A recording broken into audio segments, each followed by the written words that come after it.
Subscribe करें और bell दबाएं ताकि कोई खबर रह न जाए।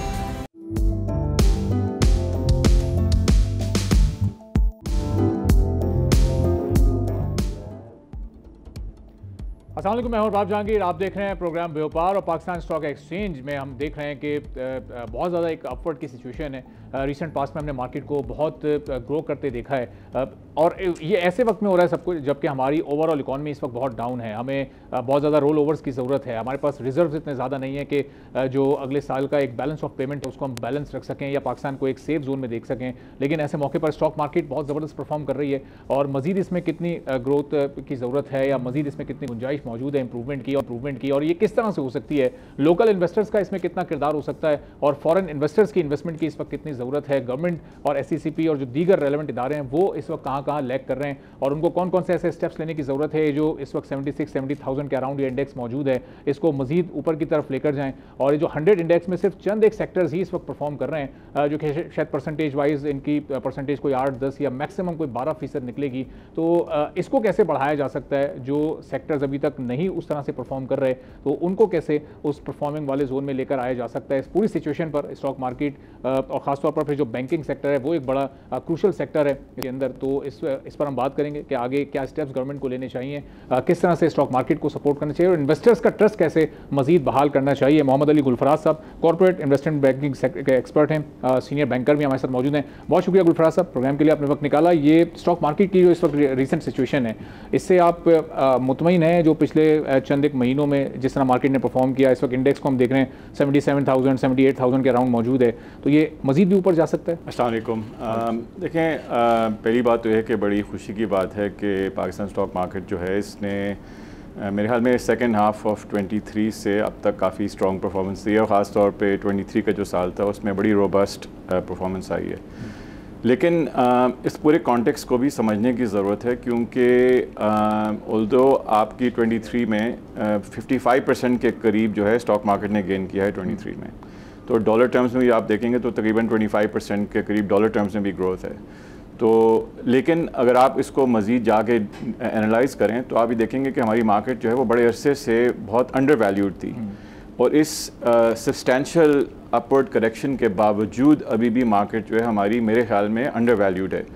और उसकी एक वजह यह है कि पाकिस्तान जो है कुछ अरसे से इकोनॉमिक इंस्टेबिलिटी से गुज़र रहा है और ये जो मैक्रो इकोनॉमिक इंस्टेबिलिटी की वजह से और पॉलिटिकल इंस्टेबिलिटी की वजह से हमारी जो मार्केट है वो क्राइसिस मोड में बिहेव कर रही है कि आपको जब कोई पॉजिटिव इंडिकेटर आता है, IMF के साथ डील हो जाती है, पिछले साल जो स्टैंड बाय एग्रीमेंट हुई तो उसके बाद से स्टॉक मार्केट ने एक सब्सटैंशियल ग्रोथ किया। आपके फ्रेंडली कंट्रीज़ के साथ लोन्स या डिपॉजिट रोल ओवर होते हैं तो फिर पॉजिटिव न्यूज़ आती है, अगर उसमें कोई डिले हो रही है या कोई डाउट्स क्रिएट हो रहे हैं तो नेगेटिव सेंटिमेंट आ जाता है।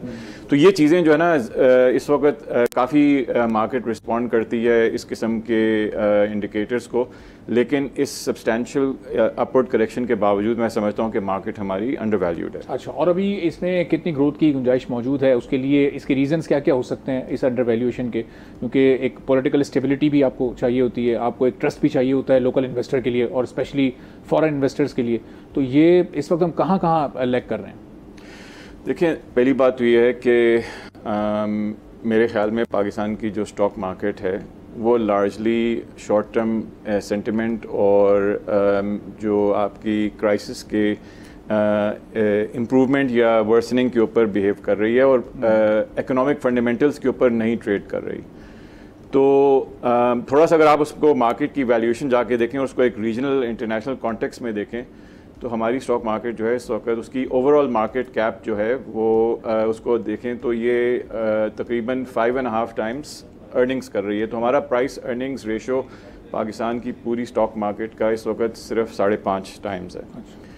तो अगर हम अपनी मार्केट के ही लॉन्ग टर्म उसको एवरेज को देखें तो वो 10 ईयर एवरेज जो है वो तकरीबन 9.3 टाइम्स है।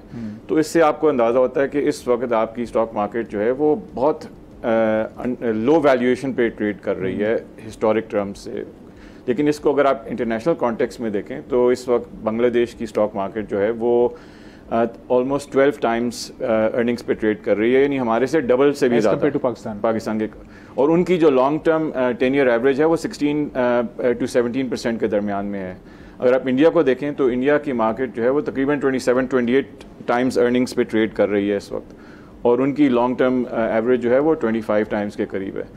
तो रीजनल कॉन्टेक्स्ट में भी और पाकिस्तान के अपने डोमेस्टिक कॉन्टेक्स्ट में भी इस वक्त हमारी मार्केट जो है वो लॉन्ग टर्म वैल्यूएशन से बहुत लो है। अच्छा, तो ये स्टॉक मार्केट के जो स्ट्रेंथन होने के बेसिक्स होते हैं वो आपके लोकल इन्वेस्टमेंट का इंटरेस्ट है कि वो कितना इंटरेस्टेड है आपकी मार्केट में इन्वेस्ट करने के लिए, या फिर आपको फॉरेन इन्वेस्टमेंट की रिक्वायरमेंट होती है? देखिए, पिछले साल जब हमारी स्टॉक मार्केट ने काफ़ी सब्सटेंशियल ग्रोथ की है, ये 54-55% की, तो फॉरेन इन्वेस्टर्स का कंट्रीब्यूशन इसमें ना होने के बराबर था। हमें तकरीबन $73 मिलियन, तो और स्टॉक मार्केट आपकी $25 बिलियन से $37 बिलियन तक गई है। तो प्राइमरी इन्वेस्टमेंट जो है वो डोमेस्टिक है आपकी, तो आपने उसी पे कंसंट्रेट करना है। मेरे ख्याल में जो हमारी मार्केट है वो बहुत कंसंट्रेटेड है।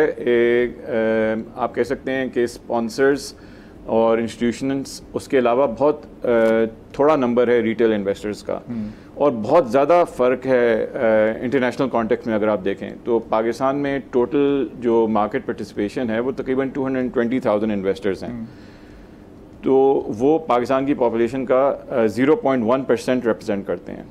अगर आप इसको देखें बांग्लादेश के साथ कंपेयर करें तो उनके 1.8 मिलियन इन्वेस्टर्स हैं, और जो कि 1% ऑफ द पॉपुलेशन। सिमिलरली अगर आप इंडिया के साथ कंपेयर करें तो वहाँ पे 160 मिलियन, यानी कि 11.5% ऑफ द पॉपुलेशन। अगर आप उसको पाकिस्तान से कंपेयर करें तो adjusting for the population difference, उसके बावजूद हमसे 150 टाइम्स ग्रेटर पार्टिसिपेशन। तो एक तो यह कि जितनी बड़ी इन्वेस्टर बेस होगी उससे मार्केट में लिक्विडिटी ज़्यादा आती है, मार्केट के अंदर स्टेबिलिटी भी ज़्यादा आ सकती है। लेकिन ये तो एक वेरिएबल है। इसके अलावा आपको ये भी देखना है कि जो 5.5 टाइम्स का प्राइस अर्निंग रेशो आपको कह क्या रहा है, वो उससे क्या इन्फॉर्मेशन मिल रही है।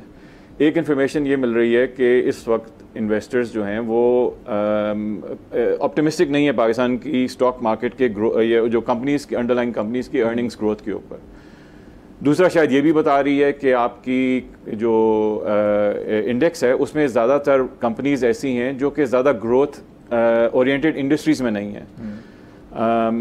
तो हमें दोनों चीज़ों को देखने की ज़रूरत है। स्टॉक मार्केट में पार्टिसिपेशन डेफिनेटली बढ़ाने की ज़रूरत है। मेरे ख्याल में अगर आप देखेंगे तो हमारा फ्री फ्लोट जो है लेवल वो काफ़ी कम है। हमारी रिक्वायरमेंट मिनिमम 10% की है, इंडिया में 25% की रिक्वायरमेट है। और दूसरा ये कि हमारी बहुत सारी कंपनीज़ जो हैं वो अभी भी टाइटली कंट्रोल्ड हैं स्पॉन्सर्स से। तो आपने आई मीन जो लिस्टेड कंपनीज़ का कॉन्सेप्ट था वो कॉन्सेप्ट ये है कि आप कैपिटल पूल करते हैं वाइड नंबर ऑफ इन्वेस्टर्स से, ताकि आप इन्वेस्ट कर सकें ग्रोथ में ज़्यादा। तो अगर जब तक आप ज़्यादा वाइड नहीं जाएंगे तो एक तो वो टोटल कैपेसिटी का इशू है। दूसरा ये कि आपने अपनी वैल्यूएशन में भी क्रेडिबिलिटी बनानी है, तो उसके लिए SECP का भी एक बड़ा इंपॉर्टेंट रोल है, PSX का इंपॉर्टेंट रोल है कंप्लायंस ऑफ रेगुलेशंस के ऊपर। लेकिन इसके अलावा जो है कंपनीज़ को बेहतर डिस्क्लोजर करने की रिक्वायरमेंट है, और जो स्मॉल इन्वेस्टर्स हैं उनकी बेहतर प्रोटेक्शन की ज़रूरत है। तो जब तक जो है कंपनीज ज़्यादा बेहतर डिस्क्लोजर नहीं करेंगी और मार्केट के अंदर आपकी वैल्यू जो है वो एक्यूरेटली रिफ्लेक्ट नहीं होगी, तो अगर आप बिजनेस ओनर हैं तो आप कंपनी लिस्ट क्यों करेंगे? क्योंकि आपको पता है कि जी मार्केट जो है वो अंडर वैल्यू कर रही है बिजनेस को, इंडस्ट्री को। तो जब तक ये वैल्यूएशन गैप एड्रेस नहीं होगा तो ज़्यादा IPOs जो हैं वो उसमें ओनर्स उसकी तरफ नहीं आएंगे, और जो ऑलरेडी लिस्टेड कंपनीज़ हैं वो मार्केट की तरफ रुजू नहीं करेंगे कैपिटल रेज करने के लिए, बड़ी स्केल की इन्वेस्टमेंट या एक्विजिशंस वगैरह करने के लिए। तो ये मेरे ख्याल में इस पर फोकस करने की अब ये जो फोकस ये गवर्नमेंट का या SECP का ये इस पर अभी तक क्यों नहीं है? क्योंकि आप नहीं समझते इट्स टू लेट कि अभी भी हम 2024 में हम बात कर रहे हैं कि ये स्टेप्स लेने चाहिए, लोकल इन्वेस्टर्स की पार्टिसिपेशन हमें बढ़ानी चाहिए। और जब हम कंपेयर कर रहे हैं बांग्लादेश से, जो कि ज़ाहिर है पाकिस्तान से 24 साल के बाद फिर वो अलग हुआ, जब हम कंपेयर कर रहे हैं इंडिया से, तो हम बहुत पीछे दिखाई दे रहे हैं। तो ये इस लैकिंग की अभी तक क्या वजूहत है? जो एक पॉलिटिकल अनसर्टेनिटी है, शायद ये भी इसकी एक बेसिक वजह। देखिए, एक तो ये है कि आपको पहली बात यह है कि रिटेल इन्वेस्टर्स के की लार्ज पार्टिसिपेशन के लिए आपको मार्केट में ट्रांसपेरेंसी की ज़्यादा ज़रूरत है, क्रेडिबिलिटी और ट्रस्ट की ज़रूरत है। और ज़ाहिर बात है मेरे ख्याल में SECP ने और PSX ने काफ़ी स्टेप्स लिए हैं रेगुलेटरी एनवायरनमेंट को स्ट्रेंथन करने के लिए, लेकिन अभी तक उसका इफ़ेक्ट जो है वो मार्केट में नहीं आया कि आपकी जो मार्केट पार्टिसिपेशन है वो ज़्यादा इम्प्रूव नहीं हुई है। तो मेरे ख्याल में इस पे मजीद कॉन्क्रीट स्टेप्स लेने की ज़रूरत है। जो रिसेंट पास में ग्रोथ देखी है हमने, कोई 56-57 के अराउंड ये नवंबर दिसंबर में मार्केट इंडेक्स उसके अराउंड घूम रही थी, और अभी ये 20,000 का एक राउंड फिगर जो सामने आया है, ये ग्रोथ हुई है। तो ये भी तो इन्हीं सर्कमस्टांसेस में और इन्हीं कंडीशंस में रहते हुए हुई है ना। देखिए, जैसे मैंने कहा ना कि हमारी मार्केट जो है वो अंडर वैल्यूड है और इस ग्रोथ के बावजूद अंडर वैल्यूड है। तो आप कह सकते हैं कि आपकी जो वैल्यू गैप था उसकी पार्शियल करेक्शन हुई है, फुल करेक्शन अभी तक नहीं हुई है। दूसरा ये, आप इसको एक हिस्टोरिक पर्सपेक्टिव में देखें तो अगर आप PSX की वेबसाइट पर जाएं तो आप देखेंगे कि वो बताते हैं कि जी 10 ईयर पीरियड में उनका डेटा जो है उनकी वेबसाइट पे वो 2011 से 2022 के फिगर्स देता है कि उस 10 ईयर पीरियड में जो KSE इंडेक्स है 100, उसने तकरीबन 12% ग्रोथ दी है। और आपको बताता है कि जी बाकी जो एसेट क्लासेस थी उनकी क्या रिटर्न रही है इस पीरियड में, तो उसमें जो पाकिस्तान इन्वेस्टमेंट बॉन्ड्स हैं PIBs, उनकी रिटर्न जो है वो 13% है। तो यानी कि आपका उस 10 ईयर पीरियड में stock market has under delivered. अब ये 23 का जो बूम आया है उसके बाद शायद ये फिगर एडजस्ट हो जाए, लेकिन पहले 10 साल में ये था। अगर आप उसको ज़्यादा लंबे पीरियड में जाते हैं 20 और 30 ईयर्स में, तो stock market has definitely perform higher and better than other asset classes. I think 30 years पे आपका जो रिटर्न है वो 14% है और 20 ईयर्स पे तकरीबन 19% है। तो लेकिन ये कि जो रिटेल इन्वेस्टर्स होते हैं वो 20-30 ईयर्स का होराइजन नहीं देखते, उनके लिए आपको 3 to 5 ईयर्स, तो बेसिकली आपको एक स्टेबिलिटी और कंसिस्टेंसी दिखानी है। हमारी जो स्टॉक मार्केट है ये वाइल्ड स्विंग्स करती है हमारे, जिससे 50% की जो पॉजिटिव मूवमेंट है वो वेलकम है, लेकिन अगर आप उसको देखें तो ये एक साइन ऑफ इंस्टेबिलिटी है इटसेल्फ कि आपकी मार्केट जो है उसके अंदर लार्ज करेक्शंस आती हैं अपवर्ड्स एंड डाउनवर्ड्स, और लंबे पीरियड्स आते हैं ऑफ लो और नेगेटिव ग्रोथ, एंड देन फिर कुछ शॉर्ट पीरियड्स आते हैं ऑफ वेरी शार्प ग्रोथ। तो जो मार्केट के अंदर वैल्यूएशन को अगर आप इकोनॉमिक फंडामेंटल्स की तरफ जाएं और लिक्विडिटी बढ़ाएं, इन्वेस्टर बेस बढ़ाएं, तो स्टेबिलिटी इज़ वेरी इंपॉर्टेंट कि आपकी मार्केट में कंसिस्टेंसी होनी चाहिए। डेफिनेटली इकोनॉमिक साइकिल्स के साथ स्टॉक मार्केट में भी साइकिल्स आते हैं, लेकिन इस तरह के वाइल्ड स्विंग्स जो हैं वो अच्छे नहीं हैं। अच्छा, लेकिन इंटरनेशनली जब कोई बड़ी मार्केट अगर क्रैश कर जाती है, जिस तरह अभी रिसेंटली हमने देखा अमेरिकन मार्केट को, तो इसके भी कोई आफ्टर इफेक्ट्स या इसको भी इसके असरात कुछ महसूस किए जाते हैं लोकल मार्केट्स में? डेफिनेटली होता है। देखें, जैसे मैंने कहा कि हमारी मार्केट में इंटरनेशनल जो इन्वेस्टर्स की इस वक्त पार्टिसिपेशन है वो रिलेटिवली कम है, और ये अक्सर जो काफ़ी हॉट मनी आती है। तो अब आपके पास आपकी मार्केट इंटरनेशनल जो इवेंट्स को रिएक्ट करती है। अगर आपका ग्लोबल मैक्रो इवेंट हो जाए, जैसे वो मिडल ईस्ट के अंदर इंस्टेबिलिटी आ गई तो ऑयल प्राइस में प्रेशर आता है, उससे पाकिस्तान की इकॉनमी ऑयल प्राइस पे काफ़ी सेंसिटिव है। या वो जब ग्लोबल इन्फ्लेशन आई कमोडिटी और फूड में, जब यूक्रेन रशिया की वॉर शुरू हुई तो काफ़ी एक प्रोलॉन्ग स्पेल आया और सारी दुनिया में इंटरेस्ट रेट्स काफ़ी बढ़ाए गए। तो ऐसी चीज़ों का तो पाकिस्तान में डेफिनेटली इफेक्ट होता है। लेकिन जब जहाँ तक बात है कि इंटरनेशनल मार्केट क्रैश करती है, तो उसका मेन इफेक्ट ये होता है कि इंटरनेशनली जो इन्वेस्टर्स हैं वो रिस्क ऑन और रिस्क ऑफ के जब सेंटिमेंट्स होते हैं, तो पाकिस्तान उनके इंटरनेशनल इन्वेस्टर्स के लिए एक हाई रिस्क मार्केट है। तो एक रिस्क ऑफ इंटरनेशनल सेंटिमेंट में पाकिस्तान से जो है वो कैपिटल विड्रॉल होता है, और जब रिस्क ऑन सेंटिमेंट आता है ग्लोबली तो फिर पाकिस्तान में वो पैसे अंदर आते हैं। इसके अलावा ऑब्वियसली हमारी अपनी मार्केट की यूनिक कैरेक्टरिस्टिक्स के साथ भी वो सिंक होता है, लेकिन ये कि इस तरह का इफेक्ट ज़रूर होता है। ठीक है। अच्छा, इंटरनेशनल इन्वेस्टर्स को अगर हमें अट्रैक्ट करना है अपनी जानिब, तो ये लास्ट ईयर में देखा एक फॉर्मेशन हुई SIFC की, क्या इसका कोई पॉजिटिव रोल, और वो चंद एक सेक्टर्स पर बड़ा वो फोकस भी कर रहे हैं, खासतौर पर IT sector, mines and minerals, banking sector भी उसमें शामिल हो सकता है, उसमें कल्टीवेशन भी है, एग्रीकल्चर भी है, तो ये SIFC के थ्रू इंटरनेशनल इन्वेस्टर्स को हम अट्रैक्ट कर सकते हैं और ये इन्वेस्टमेंट बढ़ सकती है पाकिस्तान में, खासतौर पर स्टॉक मार्केट की हद तक?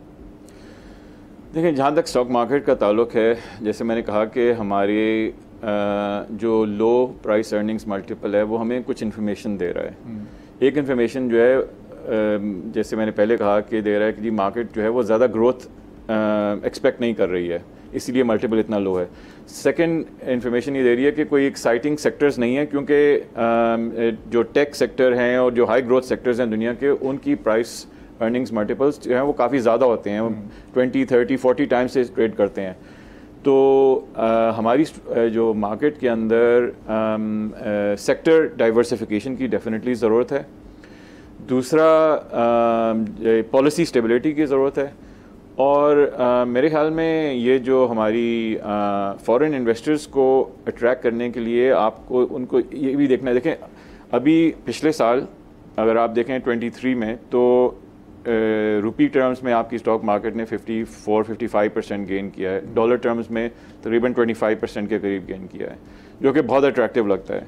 लेकिन अगर आप अपना होराइजन बढ़ा लें तो आपकी पाकिस्तान की टोटल स्टॉक मार्केट की जो मार्केट कैपिटलाइजेशन थी वो 2017 में $96 बिलियन थी, 2020 में वो हाफ होकर $48 बिलियन हो गई, फिर 2022 में दोबारा तकरीबन हाफ होकर $25 बिलियन हो गई। तो अगर आप इसको उस 6-7 साल के होराइजन पे देखें, तो अगर आप फॉरेन इन्वेस्टर्स से, तो आप लॉन्ग टर्म पर्सपेक्टिव इस वजह से नहीं ले सकते क्योंकि आपकी मार्केट जो है वो डॉलर टर्म्स में काफ़ी नेगेटिव ग्रोथ कर रही है। लेकिन शॉर्ट टर्म में ज़रूर इस तरह के जो साइकिल्स और अपस्विंग्स आते हैं उसके अंदर फॉरेन इन्वेस्टर्स भी हिस्सा ज़रूर लेंगे, लेकिन चूँकि उनकी कंट्रीब्यूशन लेवल रिलेटिवली लो है, आपकी इकोनॉमी और आपके जो स्टॉक मार्केट है उसकी प्रिंसिपल वैल्यूएशन और सपोर्ट जो है वो डोमेस्टिक इन्वेस्टर्स के ऊपर डिपेंड करती है। तो आप उनको एक स्टेबल फ्रेमवर्क दें, और वो अगर स्टेबल ग्रोथ की तरफ जाना शुरू हो जाए तो फॉरेन इन्वेस्टर्स जो आपके पास आएंगे वो ना सिर्फ लार्ज वॉल्यूम्स के साथ आएंगे बल्कि लॉन्ग टर्म के लिए भी आएंगे। तो वो लॉन्ग टर्म इन्वेस्टमेंट जो है वो आपको चाहिए कंसिस्टेंट और सस्टेनेबल वैल्यू, और उसके लिए मैक्सिमम जो सेक्टर्स हैं उनका भी परफॉर्म करना गुलफराज साहब ज़रूरी है, क्योंकि अभी हम देख रहे हैं कि चंद एक सेक्टर्स ही इस वक्त पॉजिटिवली ग्रोथ अपनी शो कर रहे हैं। बहुत सारे ऐसे भी सेक्टर्स हैं इस स्टॉक मार्केट में जो कि डेड हो चुके हैं या लोगों की जो इन्वेस्टमेंट थी वो डूब चुकी है। तो स्टॉक मार्केट का इस वक्त पूरा बोझ ये चंद एक सेक्टर्स हैं जो कि शायद 10-12 हो या शायद ज़्यादा से ज़्यादा 15 हो, इन्होंने ही उठाया हुआ है। ये तो हमेशा होता है कि जो भी इकोनॉमिक साइकिल्स होते हैं और जो ये मार्केट के भी जो साइकिल्स होते हैं, इसमें तमाम सेक्टर्स जो हैं उनके ऊपर इक्वल इफेक्ट नहीं होता। जब आपकी ग्लोबल ग्रोथ की इन्वायरमेंट होती है तो कुछ सेक्टर्स जो होते हैं, कमोडिटीज़ जो हैं फॉर इंस्टेंस, वो काफ़ी तेज़ी से ग्रो करते हैं, ऑयल एंड इनकी डिमांड बढ़ती है। जो है लो ग्रोथ या रिसेशनरी इन्वायरमेंट्स में जो आपके स्टेपल्स जो हैं उस तरह के सेक्टर्स जो हैं वो बेहतर परफॉर्म करते हैं। तो इसमें कोई ऐसा इशू नहीं है कि आपके तमाम सेक्टर्स जो हैं वो इक्वली ग्रो नहीं कर रही है, तो हमेशा ही ऐसा होगा कि अनइवन होती है। लेकिन जो एक इशू है वो ये है कि हमें अपने स्टॉक मार्केट के अंदर सेक्टर डाइवर्सिफिकेशन की ज़रूरत है, मज़ीद कंपनीज़ की ज़रूरत है। अगर आप देखेंगे हमारी स्टॉक मार्केट में पिछले 5 साल में कोई नेट एडिशन नहीं हुई है, वही तकरीबन 525 to 30 कंपनीज़ हैं, तकरीबन उतनी ही हैं। तो अगर आप इसको इंटरनेशनल मार्केट के साथ कंपेयर करें तो वहाँ पे बहुत सारी मर्जर्स होते हैं, एक्विजिशंस होती हैं, डाइवेस्टमेंट्स होती हैं, कंपनीज़ बाज़ दफ़ा स्प्लिट कर जाती हैं और वो एक लिस्टेड कंपनी से 2 लिस्टेड कंपनीज़ बन जाती हैं, और प्राइवेट कंपनीज़ जो हैं वो लिस्ट कर देती हैं अपने आप को ग्रोथ कैपिटल रेज करने के लिए। तो लेकिन वो सारी चीज़ें तब होंगी जब आपके इन्वेस्टर्स को मार्केट की वैल्यूएशन में कॉन्फिडेंस होगा और मार्केट की ट्रांसपेरेंसी और उसमें जो कंट्रोल्स और कंप्लायंस के ऊपर भी जो है वो ट्रस्ट होगा। और गुलफराज साहब, इन चंद सेक्टर्स में भी बैंकिंग सेक्टर एक बड़ा प्रोमिनेंट सेक्टर है जो कि बड़ा हाईलाइटेड रहता है और इन्वेस्टमेंट पॉइंट ऑफ व्यू से एक सेफ सेक्टर भी कहलाता है। तो ये इसका कितना रोल है इस स्टॉक मार्केट में? अच्छा खासा इसने भी स्टॉक मार्केट को संभाला हुआ। अगर ये सेक्टर ना हो तो शायद बहुत ही मुश्किलात इस मार्केट के लिए मज़ीद बढ़ जाएँ। देखिए, बैंक्स के लिए पिछले जो 1.5-2 साल हैं ये इन्वायरमेंट जो है काफ़ी पॉजिटिव है, क्योंकि आपने देखा कि बहुत शार्प पॉलिसी रेट्स में इंक्रीज़ हुई हैं।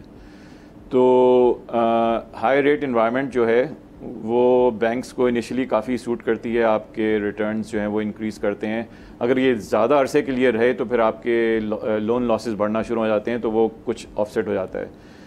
तो बैंक्स के लिए ये पिछले 1.5-2 साल काफ़ी अच्छे थे, लेकिन आई थिंक बैंक्स की जो कंट्रीब्यूशन है इकोनॉमी में और सॉरी टू कट यू, आप यानी आप ये कह रहे हैं कि इंटरेस्ट रेट अगर जितना हायर रहेगा बैंकिंग सेक्टर को उतना फ़ायदा होता रहेगा? अगर आप इसको इस तरह देखें कि बैंक्स के पास फंडामेंटली 2 टाइप के अकाउंट्स होते हैं, करंट अकाउंट्स होते हैं और सेविंग्स अकाउंट्स होते हैं। करंट अकाउंट्स के ऊपर बैंक 0 इंटरेस्ट देते हैं, तो अगर आपका पॉलिसी रेट जो है वो 10% चल रहा है तो बैंक जो है वो उस पर उनकी जो इन्वेस्टमेंट होती है या लेंडिंग होती है वो अराउंड 10% का गैप बना सकती है करंट डिपॉजिट्स पे। सेविंग्स के ऊपर जो है आपकी जो बैंक्स की मार्जिन होती है वो चेंज नहीं होती है, वो रेट्स बढ़े या कम हो। तो अगर वो रेट 20% पे चला जाए तो आपकी वो मार्जिन डबल हो जाती है। तो हाई रेट्स जो हैं वो बैंक्स को असिस्ट करते हैं up to a period of time. तो अब चूंकि हम एक रेट रिडक्शन फेज़ में आ गए हैं, अभी हमने देखा कि 22% से पॉलिसी रेट जो है वो 2 स्टेप्स में नीचे आया और अब शायद 19.5% पे पहुंच गए हम। तो और मज़ीद over the next 12 months expectation है। तो इसके अंदर पता चलेगा कि बैंक्स की अर्निंग्स के ऊपर क्या इसका इफेक्ट आएगा, बट ये नेगेटिव इफेक्ट आना शुरू हो जाएगा एट सम स्टेज। लेकिन बैंक्स की जो इकोनॉमी और मार्केट में जो कंट्रीब्यूशन है उसके ऊपर मैं थोड़ी सी तवज्जो दिलाना चाहूँगा कि पाकिस्तान के अंदर गवर्नमेंट जो है वो जो इतनी बड़ी बोरोवर है कि पब्लिक सेक्टर जो है वो क्राउड आउट कर देता है प्राइवेट सेक्टर क्रेडिट को, और ये बहुत सिग्निफिकेंट जो है इम्पैक्ट है कि अगर आप देखें कि जो लोन टू डिपॉजिट रेशियो होता है पूरी बैंकिंग सेक्टर का पाकिस्तान में वो इस वक्त सिर्फ 40% है। अगर आप इसको कंपेयर करें कि बैंक्स का जो इन्वेस्टमेंट टू डिपॉजिट रेशियो है, इन्वेस्टमेंट जो होती है वो प्राइमरीली बैंक्स जो हैं वो गवर्नमेंट को लेंड करते हैं in the form of treasury bills and Pakistan investment bonds और सुकुक्स वगैरह, तो वो ऑलमोस्ट 100% है, यानी 97% के करीब इस वक्त इन्वेस्टमेंट टू डिपॉजिट रेशियो है। तो इसका मतलब है कि बैंक्स जो हैं अपने डिपॉजिट्स तकरीबन 100% जो हैं वो गवर्नमेंट को लेंड कर रहे हैं, तो प्राइवेट सेक्टर को देने के लिए ज़्यादा बचता नहीं है। आप इसको अगर कंपेयर करें दूसरी कंट्रीज से तो बांग्लादेश में जो लोन टू डिपॉजिट रेशियो है वो तकरीबन 75 to 80% है, हमसे डबल है। इंडिया में 85% के करीब है, तो डबल से भी ज़्यादा है। तो ये जो 40% है हमारा लोन टू डिपॉजिट रेशियो, इसके अंदर भी गवर्नमेंट की एंटिटीज़ की बोरिंग काफ़ी शामिल है। अगर आप उसको भी इसमें से एक्सक्लूड करें तो जो प्राइवेट सेक्टर का क्रेडिट है वो बेसिकली बैंक्स जो है वो बहुत छोटा परसेंटेज अपने डिपॉजिट बेस का उनको लेंड कर रहे हैं। अच्छा। तो लॉन्ग टर्म इन्वेस्टमेंट के लिए आपको प्राइवेट सेक्टर जो है क्रेडिट बढ़ाना ज़रूरी है। साहब अब इस पॉलिसी पर रीथिंक हो सकता है, ये इसलिए एक रेलिवेंट है क्योंकि औरंगजेब साहब इस वक्त फाइनेंस मिनिस्टर हैं, वो ही himself as a senior banker, तो उनकी भी नज़र में ये सब चीज़ें होंगी। इससे पहले हमने माजी करीब में तो किसी एक एक्सपर्ट बैंकर को फाइनेंस मिनिस्टर होते हुए नहीं देखा, रिवायती सियासतदान होते थे, वो तो एक टेक्नोक्रेट हैं, अपने शोबे के एक्सपर्ट हैं। तो ये सारे स्टेप्स उनके लिए लेना किसी हद तक आसान होगा क्योंकि वो समझते होंगे बेहतर इन सारे मामलों को। देखिए, एक जो चीज़ ये है कि आपको अंडरग्राउंड जो फैक्ट्स देखने हैं, क्योंकि he has to deal with a very difficult situation.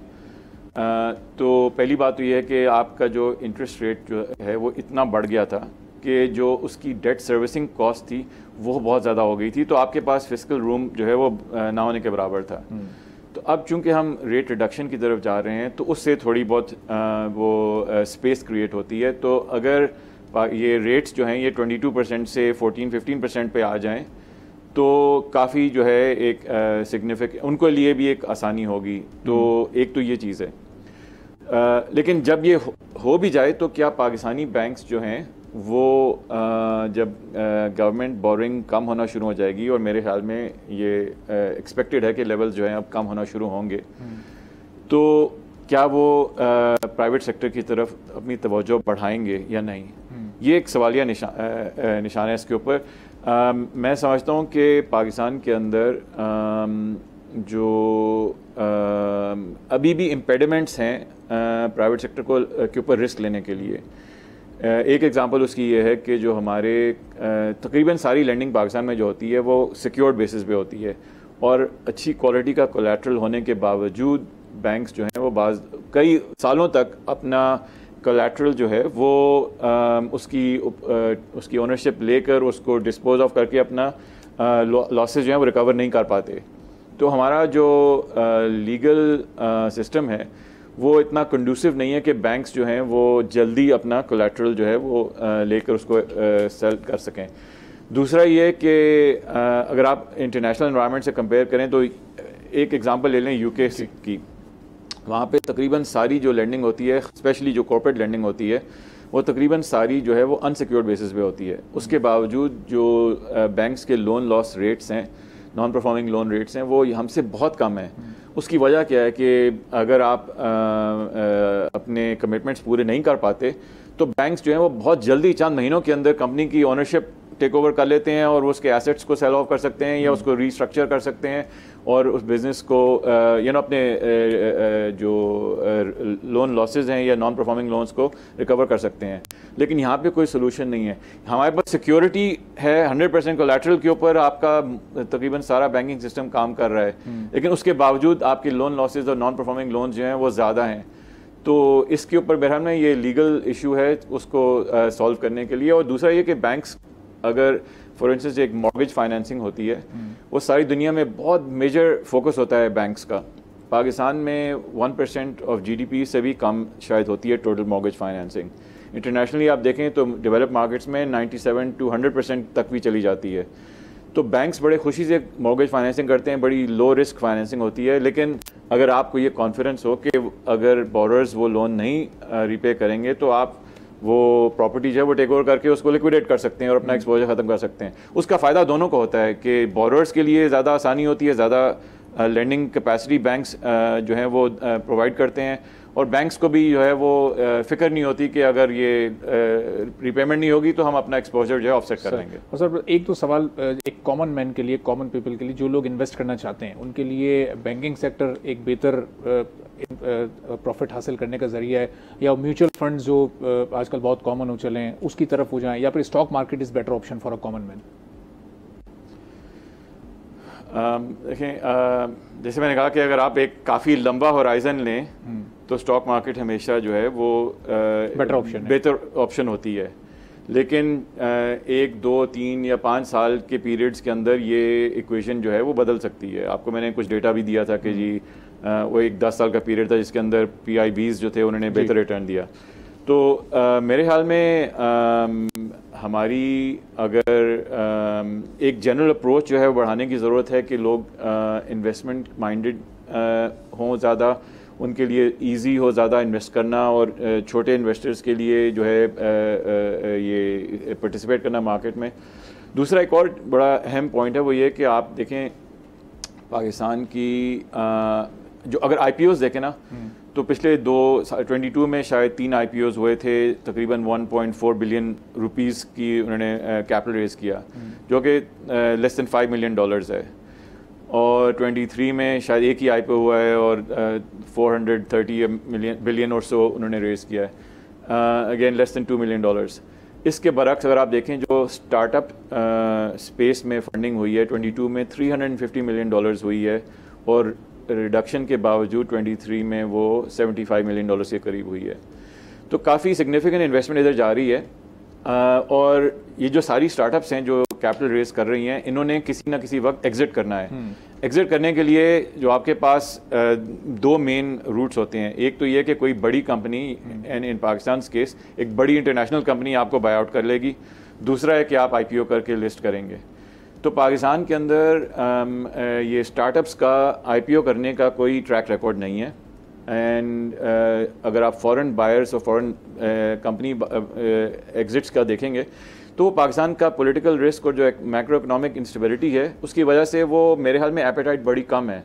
ये नहीं है कि फॉरेन कंपनीज बायआउट्स नहीं करेंगी, लेकिन उनके ऊपर आप रिलाई नहीं कर सकते। तो मेरे ख्याल में एक बड़ी अपॉर्चुनिटी पाकिस्तान स्टॉक एक्सचेंज के लिए या हमारी स्टॉक मार्केट के लिए ये भी है कि हम एक स्ट्रैटेजी बनाएं कि ये जो हमारी स्टार्टअप्स हैं जो सक्सेसफुल हो रही हैं उनको मार्केट में लिस्ट करने के लिए किस तरह इंटरेस्ट करें और उनकी वैल्यूएशन जो है वो क्रेडिबल बनाने के लिए क्या कर सकते हैं। सही। और आखिर में sir, what is your forecast for next 6 to 8 months के ये हमारी स्टॉक मार्केट जो इस वक्त कोई 77,000 के अराउंड है, इसमें इतना पोटेंशियल है कि हम इसको 100K के अराउंड भी जाता हुआ देखें?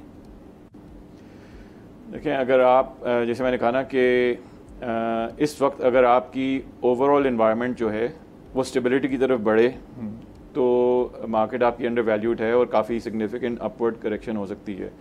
लेकिन अगर बीच में यही सिग्नल्स जो हैं ओवरऑल सिग्नल्स वो नेगेटिव हो जाएं तो मार्केट डाउन भी हो सकती है। कितनी इन्वेस्टमेंट रिक्वायर्ड होगी वो कलेक्टिवली लोकल इन्वेस्टर्स और फॉरेन इन्वेस्टर्स की तरफ से? देखें, ये फॉरेन इन्वेस्टर्स के बगैर भी, क्योंकि जो पिछला आपका जो 50% गेन आया है वो भी फॉरेन इन्वेस्टर्स के बगैर ही आया है, तो हमारी अपनी मार्केट में इतनी कैपेसिटी है उसकी अपवर्ड री रेटिंग के लिए, जैसे मैंने कहा ना कि स्टेबिलिटी की इन्वायरमेंट की ज़रूरत है ताकि आप वो मैक्रो सिग्नल्स के बजाय कंपनीज़ के इंडिविजुअल इकोनॉमिक फंडामेंटल्स को स्टडी करके उसके ऊपर अपनी वैल्यूएशन लगाएं और उसके ऊपर अपना जो है ना वो रिस्क लेना शुरू करें। तो आप कह सकते हैं कि अगले 6 to 12 मंथ्स में जो ओवरऑल आपकी मैक्रो एनवायरनमेंट है उसमें बहुत सारी चीज़ें जो हैं वो इस वक्त इन प्ले हैं। तो इस वक्त लग रहा है कि हम थोड़ी सी स्टेबिलिटी के इम्प्रूव हो रही है। ठीक है, आप रुपी डॉलर का रेट देखें वो भी 12 महीने से रिलेटिवली स्टेबल है, पॉलिसी रेट रिड्यूस हुआ है उसके बावजूद रुपी डॉलर स्टेबल रहा है, तो साइंस जो है वो अच्छे हैं। अब अगर कोई मेजर रिवर्सल ना हो इस तरह का क्राइसिस सिचुएशन का तो मेरे ख्याल में मजीद अपवर्ड जो है वो डायरेक्शन रहेगा। Thank you so much sir. Mohammad Ali Gulfaraz साहब हमारे साथ मौजूद थे, corporate investment banking expert, senior banker. गुफ्तगू आपने सुनी, बहुत सारी सजेशंस गवर्नमेंट के लिए भी इनके पास मौजूद थी। अब देखते हैं कि गवर्नमेंट इससे कितना फ़ायदा उठाती है और आने वाले दिनों में हमारा बैंकिंग सेक्टर और स्टॉक मार्केट कितना बेहतर परफॉर्म करती है। इसी के साथ आज के प्रोग्राम से इजाज़त दीजिए। अल्लाह हाफ़िज़।